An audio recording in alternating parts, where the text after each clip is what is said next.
Assalamualaikum warahmatullahi wabarakatuh. Alhamdulillah wassalatu wassalamu ala sayyidina Rasulillah sayyidina Muhammad bin Abdullah wa ala alihi wa sahbihi wa man wala. Wala haula wala quwwata illa billah. Rabbi shrah li sadri wa yassir li amri wahlul 'uqdatam min lisani yafqahu qawli. Alhamdulillah, segala puji syukur kehadirat Allah Subhanahu wa taala atas segala nikmat taufik dan hidayahnya yang telah Allah limpahkan kepada kita hingga kita bisa berkumpul di tempat yang mulia ini dalam perkumpulan yang insyaallah senantiasa dimuliakan dan diridai oleh Allah Subhanahu wa taala. Salawat seiring salam kita curahkan kepada junjungan besar Nabi kita Muhammad sallallahu alaihi wasallam, nabi yang diutus oleh Allah Subhanahu wa taala sebagai rahmatan lil alamin dan juga sebagai orang yang melengkapi atas setiap budi pekerti dan akhlak kita semua insyaallah, amin ya rabbal alamin. Alhamdulillah, Al-Fagir di hadapan para guru-guru yang ada di tempat ini, yang mungkin Al-Fagir tidak sebutkan satu persatu namun tidak mengurangi rasa ta'zim dan hormat untuk semuanya. Ya, bukan berarti menggurui, melainkan kita saling sharing, saling membaca, saling mengingatkan satu sama lain, yang insyaallah apa yang kita ambil daripada hikmah-hikmah ilmu mutiara yang dikeluarkan dari lisan orang yang mulia, dari lisan yang senantiasa berzikir kepada Allah Subhanahu wa taala, dari insan yang senantiasa selalu bersama dengan Rasulullah sallallahu alaihi wasallam fi qouli wa fi'lihi, insyaallah bisa menambahkan daripada semangat kita dalam berdakwah, dalam menyampaikan, dalam menuntut ilmu serta mengambil hubungan yang erat dengan Rasulullah sallallahu alaihi wasallam. Karena inti dari segala hal yang kita lakukan, baik belajar ataupun mengajar, baik memberi, mengingatkan ataupun mengingat, maka semuanya kembali kepada Rasulullah sallallahu alaihi wasallam. Qul hadhihi sabili ad'u ila Allah ala basiratin ana wa man ittaba'ani. Maka itulah jalannya Rasulullah sallallahu alaihi wasallam.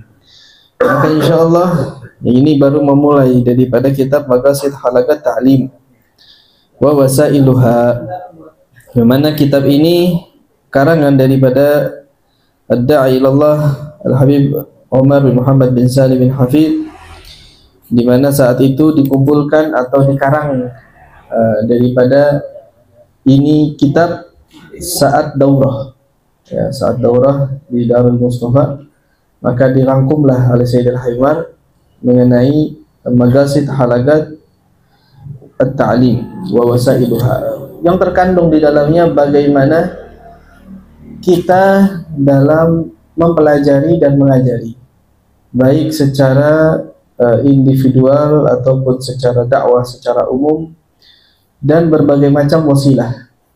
Karena dakwah ilallah membutuhkan wasilah, dan wasilah itu sangat banyak caranya. Semakin berkembangnya zaman, ya semakin luas caranya.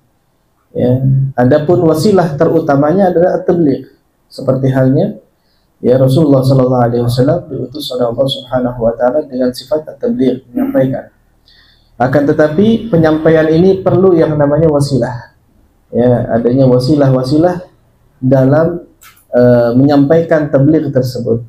Istilah kata sekarang medianya, media dakwahnya. Media dakwah ini berbagai macam cara, ada yang dengan mengajar, ada yang dengan ceramah, ada yang dengan khutbah, ada yang dengan pergaulan, ada yang dengan hal apapun juga yang sekiranya itu adalah media-media dakwah. Nah, kalau kita mengetahui inti-intinya dan juga pondasinya, insya Allah apapun media yang kita jalankan, di situ tidak keluar dari jalan yang diridhoi oleh Allah dan Rasulnya. Karena jejak ini adalah jejak yang perlu dengan sanad. Ya, perlu dengan sanad, perlu pengambilan jalan yang sesuai. Ya, karena berbagai macam sanad pun ada, berbagai macam cara pun ada, tetapi banyak daripada cara-cara tersebut yang mungkin tidak menghasilkan sesuatu yang besar. Karena nanti inti daripada dalam berdakwah itu ada sesuatu yang kita butuhkan perjuangan yang besar, ya, tapi hasilnya juga harus sesuai. Ya, jangan perjuangan yang besar tapi nggak ada hasil. Ya, ini ngabisin umur aja. Ya, tapi kita kepengen perjuangan besar, hasilnya besar.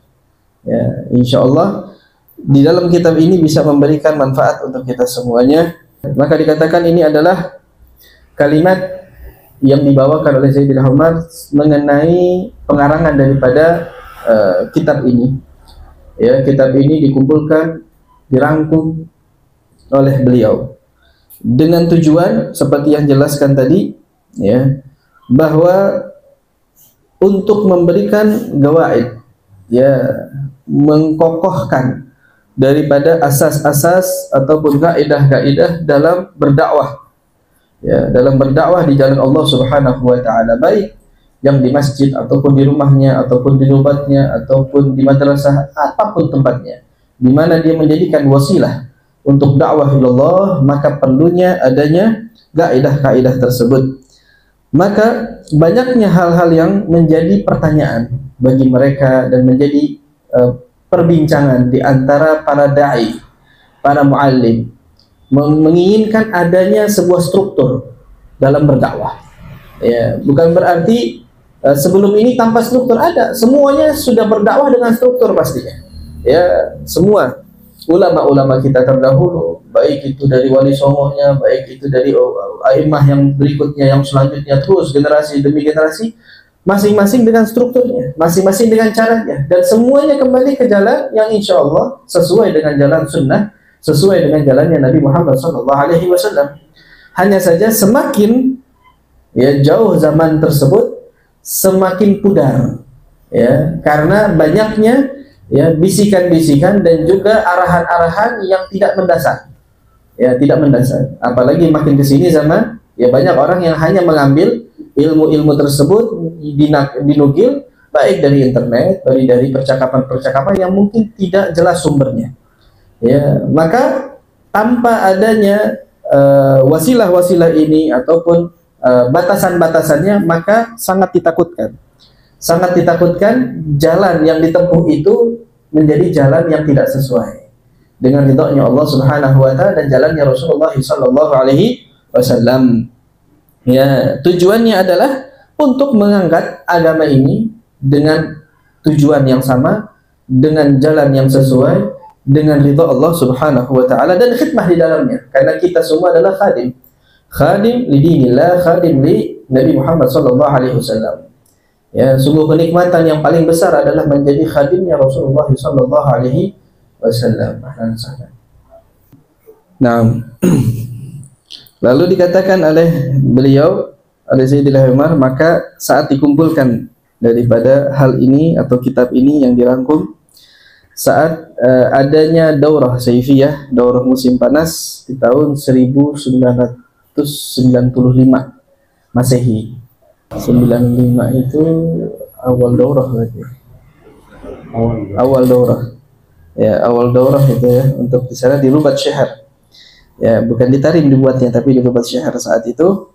Maka dari situlah dikumpulkan, ya, masukan-masukan daripada tulab dan juga daripada para dai, para alim ulama yang ada di sana, ya, untuk menyampaikan dan memberikan yang mulahadzat, ya, ta'liqat mengenai asas-asas dalam berdakwah dan cara-cara dalam berdakwah, hingga dirangkumlah oleh Sayyidil Umar di dalam kitab ini yang mana insyaallah bisa menjadi tadhkiratan wa bayanan wa manhajan, ya, bisa menjadi pengingat dan penjelas serta manhaj yang sesuai dengan ajaran yang diridai oleh Allah dan Rasulnya, amin ya rabbal alamin. Maka di dalam muqaddimah beliau menyampaikan, ya, kita ini untuk selalu bersemangat, ya, dalam mengajarkan, nggak memandang yang diajarkan baik itu anak-anak, dewasa ataupun orang tua, semua kalangan, ya, dari berbagai bentuk. Jangan karena kita merasa sudah terbiasa mengajarkan yang dewasa, maka enggan untuk mengajarkan yang anak-anak, atau terbiasa mengajarkan di perkumpulan yang besar, maka enggan saat mengajarkan hanya untuk beberapa individual saja. Maka dalam berdakwah tidak memandang itu, ya, apapun yang Allah mudahkan saat itu dan ada celah di dalamnya untuk menyampaikan atas sebuah nasihat, maka sampaikan. Tidak dipandang yang seperti apa atau bagaimana. Maka setidaknya terus bersemangat dalam menjalankan hal tersebut. Ya, karena kita tahu dalam menyampaikan itu ada ajar, ada suatu pahala yang besar dari Allah Subhanahu wa taala. Setiap hal yang dilakukan dari orang lain, dari kebaikan, kembali lagi kepada kita. Ya, hingga Nabi SAW memberikan kabar gembira dengan istighfarnya para malaikat dan para hewan-hewan bagi mereka yang mengajarkan kebaikan. Ya, terkadang dilihat banyak orang-orang yang enggan mengajarkan dari hal-hal yang kecil seperti mengajarkan huruf hijaiyah dan lain sebagainya, bahkan terhadap anak-anaknya sendiri. Ya, terhadap anak-anaknya sendiri yang mana mungkin dia sendiri bisa mengajarkan huruf hijaiyah, amal sholat dan lainnya, enggak. Dia suruh sama ustadz sana, sama ustadz sini, dia sibuk. Dia sibuk sana, sibuk sini. Ya, Sayyidil Hayy Umar itu setiap paginya, setiap pagi, ya, saat sarapan itu kumpul sama keluarganya semua. Dikumpulin semuanya, dari yang paling tua sampai yang kecil. Setiap anak, setiap orang yang makan bersamanya saat itu pegang kitab. Dari yang paling dewasa sampai yang kecil, semuanya pegang kitab. Hatta yang masih usianya baru 3-4 tahun, diajarin sesuatu. Pokoknya di waktu tersebut harus ada sesuatu yang disampaikan. Padahal sarapan. Ya, kita sarapan bareng aja kadang-kadang enggak. Ya, anak kita kemana, istri kita sambil apa, kitanya makan, kita jalan, udah nggak ada kumpulnya. Nggak ada waktu yang berbarengan. Adapun waktu berbarengan, ujung-ujungnya jalan-jalan doang. Ya, jalan-jalan ke sana, jalan-jalan sini, nggak ada yang dibahas. Nggak ada sesuatu yang dijadikan bahan tafakkur. Ya, maka akhirnya kurang. Ya, ini padahal asas dakwah itu ya dari rumah kita. Ya, kalau rumah kita sendiri tidak kita bangun, ya, lalu kita mau membangun yang mana? Ya, kalau rumah tangga kita sendiri tidak kita bangun dengan dakwah ilallah, lalu kita membangun dakwah di tempat yang besar, ya, susah, sulit. Dan ini bisikan syaitan yang sering terjadi. Ya, jadi kita jadikan bahkan kumpulnya kita, oke, nggak bisa kumpul setiap pagi, masing-masing satu sekolah, satu ini, satu kerja, satu apa. Oke. Mungkin ada waktu-waktu di mana berkumpul bareng, seminggu sekali, seminggu 2 kali, seminggu 3 kali. Jadikan jalan-jalannya dengan hal-hal yang baik. Ya, mengajarkan, mengingatkan, tafakur, melihat sesuatu yang mulia, sesuatu yang indah, dikatakan ini adalah bagaimana dengan Allah Subhanahu. Terus adanya sesuatu yang kita sampaikan kepada mereka. Ya, dari dasar-dasarnya ilmu. Sampai dia katakan dalam asas yang mengajarkan agama ini, yaitu seperti sholat, wudu, dan membaca Al-Quran, bagi anak-anak kita usahakan jangan dipegang oleh orang lain, biar kita sendiri. Nanti setelahnya biar orang lain mau mengajarkan silahkan, tapi asasnya biar dari kita. Ya, ini asas yang akan terus berlanjut, pahalanya kembali ke kita. Pahalanya kembali mengalir kepada kita semua insyaallah. Ya, maka itu asas daripada dakwah ilallah. Ya. Lalu dikatakan daripada keutamaan dalam berdakwah, dalam menyampaikan, dalam mengajarkan, ya, terkadang dan kita perlu tahu bahwa perlu adanya at-tawadhu wa tadallul. Ada rendah hati, ya, merasa tidak lebih baik dari yang lain. Ya, berdakwah bukan berarti kita lebih baik. Berdakwah menyampaikan nasihat bukan berarti kita lebih pintar ataupun lebih mengerti. Ya, menyampaikan atas dasar apa yang kita mengerti. Dan jangan menyampaikan atas sesuatu yang kita nggak tahu. Ya, kalau kita bukan di ranahnya atau kita tidak masuk dalam kondisi tersebut, maka jangan menyampaikan. Karena itu bukan ranahnya kita, bukan asasnya kita. Ya. Dan perlu dengan adanya at-tawadhu wa tadallul wa ta'ammul hadhihi al-maqasid wal wasail ahsan silatika bis salahat. Dan juga dalam hal ini kita harus punya hubungan baik dengan siapa? Dengan orang-orang soleh, orang-orang tokoh-tokoh yang ada di kampung tersebut. Ya, jangan jalan sendiri aja udah. Di situ ada toko, ada muallim, ada orang yang sudah lama mengajar, walaupun hanya cuman ngajarin Al-Qur'an untuk anak-anak kecil. Datangin, punya hubungan baik dengan mereka. Ya, apalagi kita sebagai pendatang misalnya, yang kita bukan orang asli situ, harus punya silaturahim dengan mereka, punya hubungan baik dengan mereka, datangin satu persatu. Ya, jangan sampai nanti kita malah menjadi coreng yang tidak baik. Sebagai bentuk ini seorang dai modern tapi nggak memiliki adab dan nggak punya akhlak, tidak memiliki tuntunan yang baik. Yang akhirnya banyak daripada dai-dai yang seperti itu, yang akhirnya dibenci oleh tokoh-tokoh. Salahnya bukan tokoh-tokoh masyarakatnya, melainkan orang tersebut yang tidak punya hubungan baik dengan tokoh masyarakat. Ya, terkadang yang disalahkan malah tokoh masyarakatnya. Ini tokoh masyarakat nggak tahu diri. Ya, orang datang dari luar, orang alim, orang begini, orang dai, orang ini malah nggak dianggap apa-apa. Ya, ini dia cuma ngajarin Iqra, cuma ngajarin ini aja. Nah, salahnya siapa? Salahnya saat seorang dai ini tidak punya silah kepada mereka. Malah nyalahin yang punya tempat istilahnya. Sahibul baitnya yang sahibul wilayahnya. Kita harus punya adab dengan mereka, datang kepada mereka, ya bawa makanan, bawa buah, bawa ini. Seperti halnya orang kalau datang ke kita, ya kadang-kadang ada yang datang bawa makanan, bawa buah dan ini. Sebagai apa? Sebagai ta'ziman untuk kita. Padahal kita nggak pantas mungkin untuk itu. Kita khadim.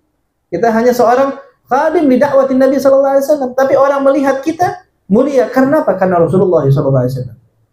Maka setidaknya kita harus memuliakan orang. Ya, kita harus menghormati orang. Ya, bagaimana kita bisa dihormati kalau kita sendiri tidak menghormati orang-orang yang ada di sekitar kita? Maka perlu ya untuk memiliki hubungan baik dengan mereka.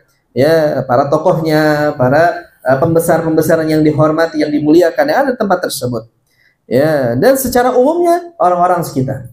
Ya, misalnya contoh, kita biasa bikin maulid. Ya, baik maulid mingguan, bulanan atau tahunan.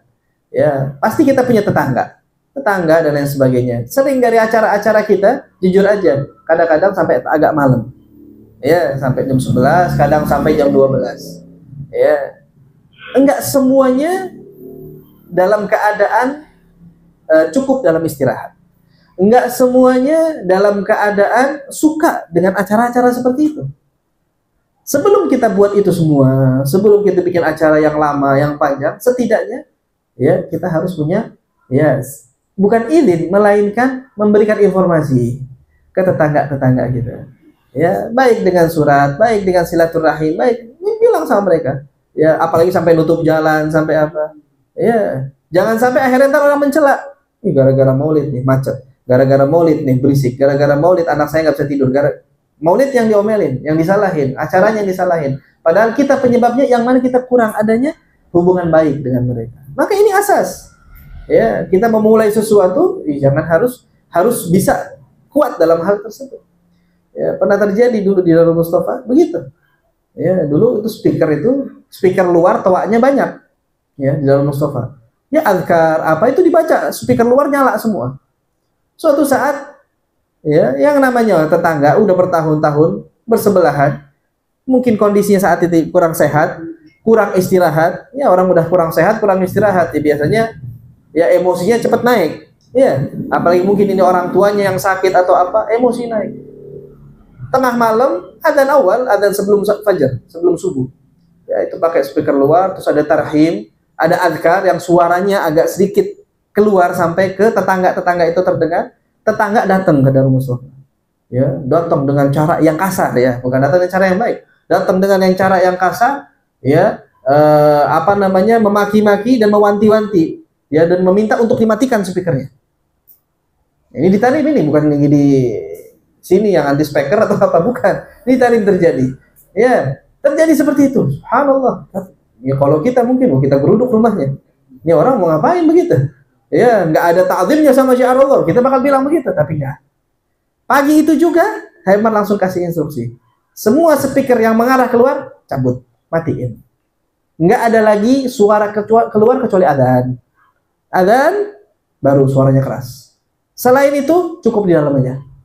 Langsung diganti semuanya. Saat itu juga, hari itu juga. Bertahun-tahun terus berjalan begitu sampai detik ini. Ya, nggak ada kata-kata bahwa orangnya udah baik, bagus hubungannya udah, tetap menjalankan sesuai nggak mau ganggu orang.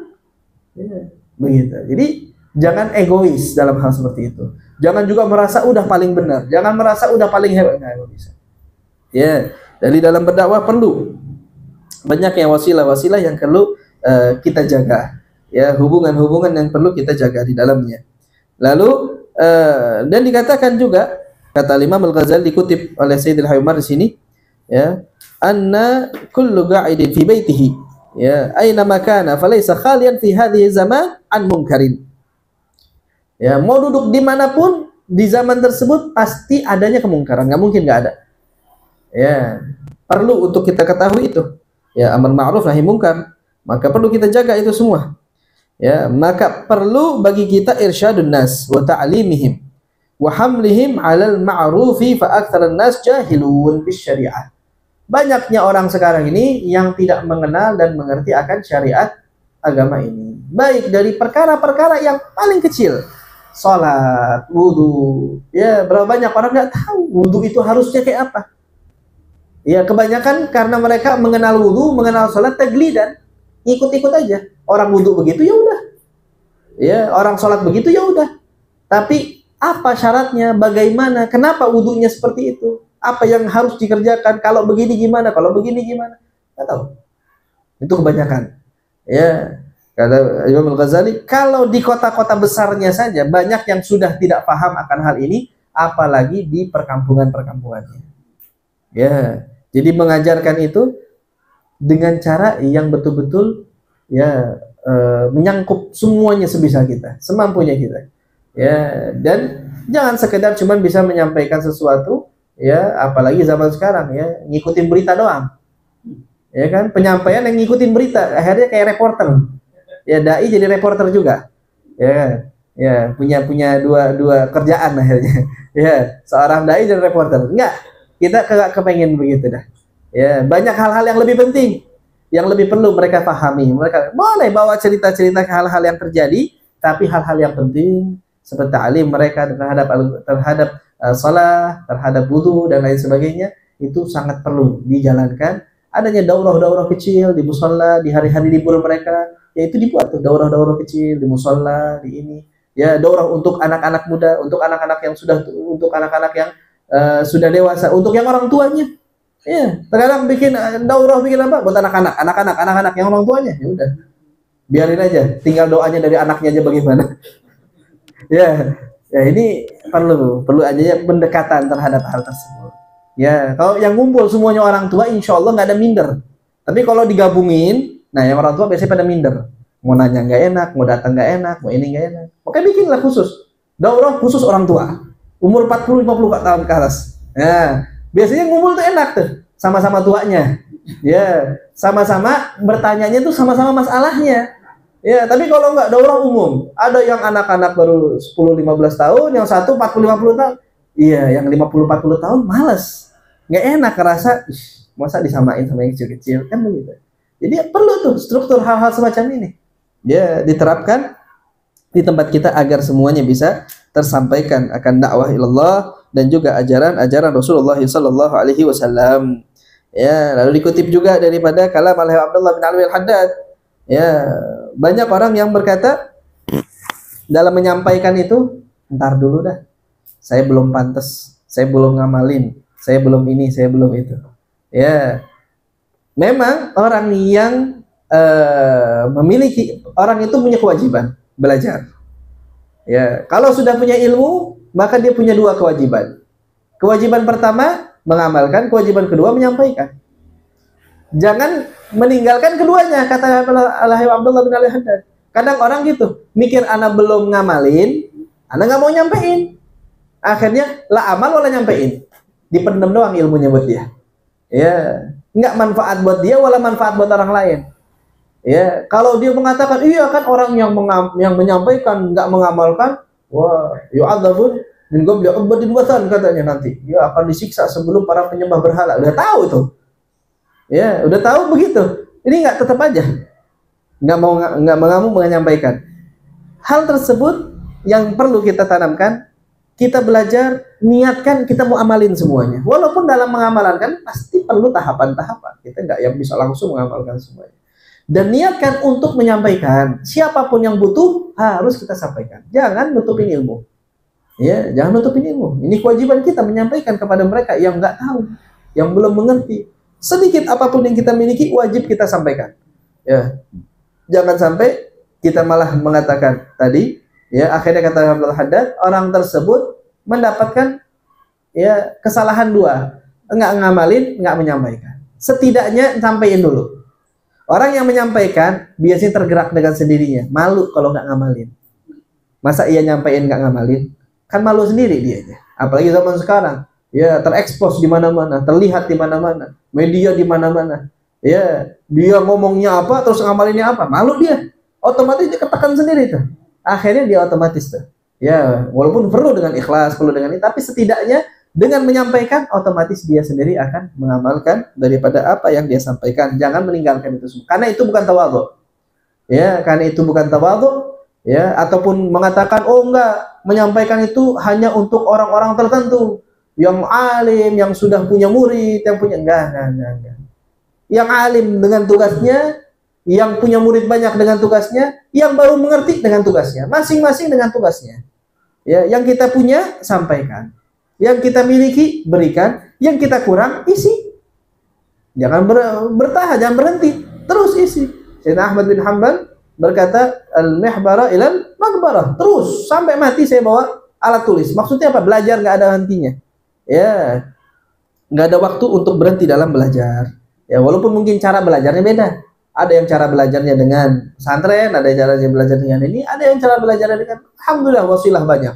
Ya, zaman sekarang kita kalau perlu mau belajar, apalagi yang sudah memiliki dasar-dasar dalam ilmu-ilmu agama, tinggal menambahkan seperti menonton daripada Roha Sayyidil Haimah, dibacakan dalamnya beberapa kitab. Ya, itu kalau kita terus ikutin, masya Allah. Ya, setiap hari dengar itu, udah kita jadi orang alim, insya Allah. Ya, khusus yang memiliki dasar, kalau belum punya dasar, belajar yang benar dah. Ya, mondok yang benar, enggak maunya lewat YouTube doang, kagak. Ini yang udah belajar, udah punya dasar, punya ilmu untuk menambahkan wawasan, menambahkan ilmu. Ya, alhamdulillah wasilah YouTube, wasilah media semuanya ada, ya kan? Nah, waktu yang kita miliki, insya Allah ada, kita ambil malam, kita ambil pagi atau kapanpun, 1-2 jam mendengarin lahannya hayumat. Insya Allah banyak ilmu-ilmu yang bisa kita dapetin di dalamnya. Ya, kita bisa dapetin ilmu-ilmu dalamnya, bahkan sanad keilmuan kita dapetin, insya Allah. Ya, dibacakan dalamnya Sahih Al-Bukhari, dibacakan dalamnya Muwatta, dibacakan dalamnya berapa kitab, baik kitab fikihnya, ya, baik kitab sirahnya, terus dibaca terus dalamnya. Kalau kita ikuti, kita teladani, insya Allah bisa menjadi hikmah dan juga penambahan dalam ilmu kita dalam menyampaikan kepada orang-orang yang lainnya. Ya, maka bukanlah tugas kita untuk diam. Ya, untuk diam. Ya, ada waktunya diam, ada waktunya berbicara. Ya, apalagi zaman sekarang udah zamannya orang yang punya ilmu harus menyampaikan dengan cara yang santun, dengan cara yang ma'ruf. Al-amr bil ma'ruf bil ma'ruf. Ya, wa nahyi 'anil munkar bil ma'ruf. Semuanya dengan ma'ruf, dengan cara yang baik, dengan cara yang santun. Insyaallah ya kita ada di bawah ya jalan Rasulullah SAW, menjadi tangan sambungnya Nabi Muhammad. Ya, kenikmatan yang besar, tanggung jawab yang besar tadi. Ya, orang kalau kurir, ya, kurir biasa, bawa paket-paket biasa, yaitu pekerjaan yang biasa aja. Ada yang hilang, gantiinnya nggak gede. Tapi kalau kurir bawanya duit 1 mobil, itu khusus. Ya, ada ya lisensinya sendiri, ada polisi yang jagain dia. Kalau hilang, pusing kepalanya dia, bisa-bisa bunuh diri. Kenapa? Ya 1 mobil duitnya hilang semua. Ya, nah kita pun sama, menjadi orang sambung tangannya Rasul SAW. Maka tugas yang kita pegang tidak kecil, besar. Tugas terbesarnya adalah kita ini menjadi contohnya Nabi Muhammad, bayangannya Rasulullah. Lihat, kita jadi bayangan Rasulullah. Ya, masa iya kita jadi bayangan yang kotor, masa iya kita jadi bayangan yang nggak punya sesuatu yang baik. Setidaknya kita perbaiki diri untuk menjadi bayangan yang pantas untuk Rasulullah SAW. Wallahu alam. Insyaallah ya, apa yang kita dengarkan daripada pembahasan tersebut yang disampaikan oleh Sayyidina Umar bisa menjadi manfaat bagi kita semua. Wallahu a'lam bishawab. Assalamualaikum warahmatullahi wabarakatuh.